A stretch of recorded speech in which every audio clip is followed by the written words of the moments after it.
গভীর রাত, আকাশ জুড়ে কালো মেঘ, চারদিকে শুধু বৃষ্টির শব্দ।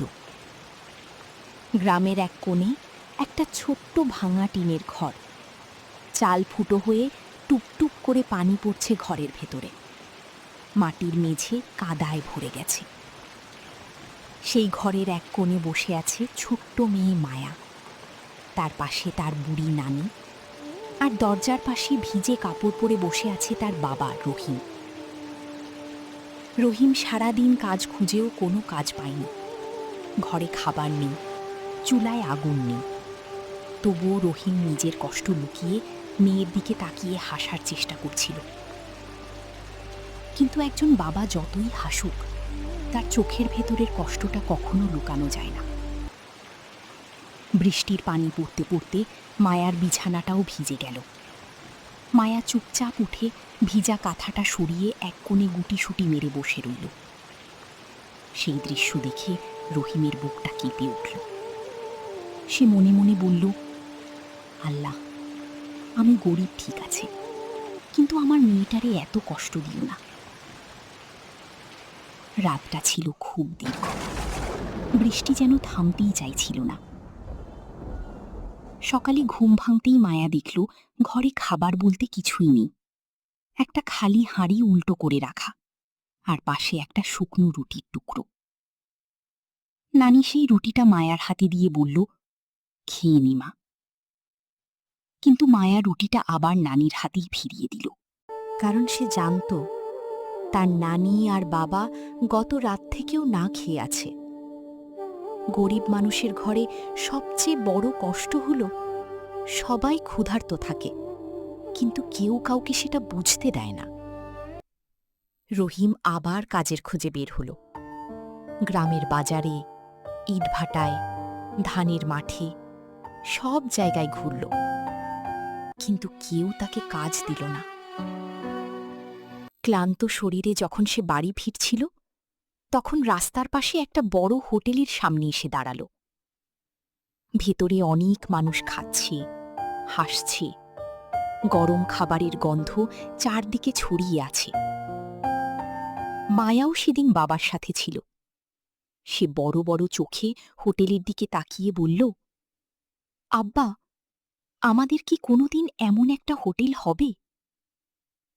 রহিম কিছুক্ষণ চুপ করে থাকল। তারপর মেয়ের মাথায় হাত রেখে বলল, স্বপ্ন দেখতে টাকা লাগে না মা, একদিন আল্লাহ চাইলে সবই হবে। সেই রাতেও বৃষ্টি পড়েছিল। চাল ফোটা ঘরের ভেতর বসে মায়া অনেকক্ষণ ধরে বাবার কথাগুলো ভাবছিল। তারপর দিন যেতে লাগল। মায়া বড় হতে লাগল, কিন্তু তাদের দারিদ্র্য আর কমল না। একদিন গ্রামের এক গরিব ছেলের সাথে মায়ার বিয়ে ঠিক হলো।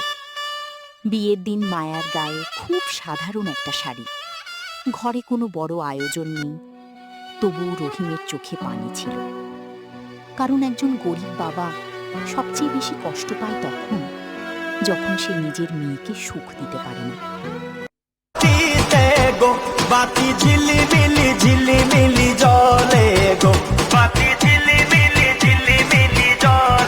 মায়া নতুন বাড়িতে গেল, কিন্তু সেখানে গিয়েও তার ভাগ্য বদলালো না। সেই ঘরটাও ছিল ভাঙা, সেই ঘরেও বৃষ্টির পানি পড়ত। এক রাতে রান্না করতে করতে চুলার আগুন নিভে গেল। চারদিকে পানি আর পানি। মায়া চুপচাপ বসে কাঁদছিল। তার মনে হচ্ছিল, গরিব মানুষের জীবনে বুঝি সুখ বলে কিছুই নেই। ঠিক তখনই তার বুড়ি নানির কথাগুলো মনে পড়ল। নানি একদিন বলেছিল, মানুষকে খাওয়াইলে কখনো অভাব থাকে না। হঠাৎ করেই মায়ার মাথায় একটা বুদ্ধি এলো। সে ভাবল, সে রান্না পারে, তাহলে ছোট্ট একটা খাবারের দোকান দিলে কেমন হয়। পরদিন সে তার স্বামী আর বাবাকে কথাটা বলল। প্রথমে সবাই ভয় পেয়ে গেল, কারণ টাকা নেই, জায়গা নেই, কিছুই নেই। কিন্তু মায়া হাল ছাড়ল না। রহিম নিজের শেষ সঞ্চয়টুকু বের করল। রাস্তার পাশে বাঁশ আর টিন দিয়ে ছোট্ট একটা দোকান বানানো হলো। প্রথম দিন মায়া রান্না করলো খিচুড়ি আর ডিম ভুনা। দোকানে কেউ আসছিল না।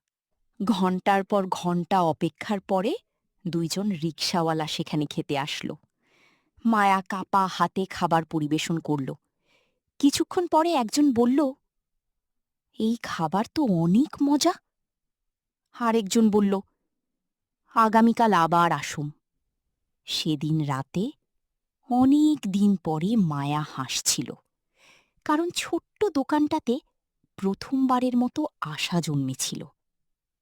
তারপর ধীরে ধীরে দোকানের কথা পুরো এলাকায় ছড়িয়ে পড়ল। মানুষ বলতে লাগল, মায়ার রান্নার স্বাদ আলাদা। প্রতিদিন দোকানে ভিড় বাড়তে লাগল। রহিম ক্যাশ সামলাত, মায়া রান্না করত, আর নানি এক কোণে বসে দোয়া করত। যে পরিবার একদিন না খেয়ে থাকত, আজ সেই পরিবার অন্য মানুষকে খাওয়াচ্ছে।